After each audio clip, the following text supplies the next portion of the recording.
ఇప్పుడు మనం causes of amenorrhoea గురించి తెలుసుకుందాం. మోస్ట్‌లీ పాథలాజికల్ కండిషన్సే ఇప్పుడు నేను డిస్కస్ చేయబోతున్నానండి. ఫస్ట్ ఏమో అనటామికల్ కండిషన్స్ అంటే యూట్రస్ గర్భసంచి లెవెల్‌లో గాని, గర్భసంచి ద్వారం లెవెల్‌లో గానిను ఏమైనా అబ్‌స్ట్రక్షన్స్ ఉన్నట్లయితే గనక ఎంఆర్‌హెచ్‌కే సిండ్రోమ్ అని అంటాం. ఇందులో ఏంటి అనంటే గర్భసంచి కంప్లీట్‌గా అబ్సెంట్ అయ్యి ఉంటుంది. ఉండదు కంప్లీట్‌గా. ఎట్ ద సేమ్ టైమ్ గర్భసంచి ద్వారం సర్వైకల్ ఎట్రీసియా అని అంటాం.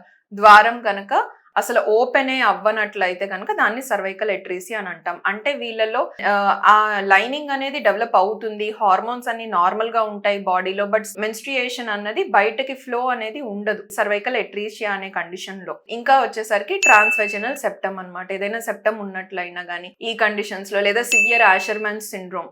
ఆషర్‌మన్ సిండ్రోమ్ అంటే ఇదివరకే పీరియడ్స్ వచ్చేవి. బట్ తర్వాత ఏదైనా ప్రొసీజర్ అండర్‌గో అవ్వడం వలన డీఎన్సీ గానీ క్యూరటేజ్ చేయడం వలన గానీ ఇటువంటప్పుడు నెక్స్ట్ మళ్ళీ నువ్వు కాన్సిక్వెంట్ గా పీరియడ్స్ అనేవి రావట్లేదు.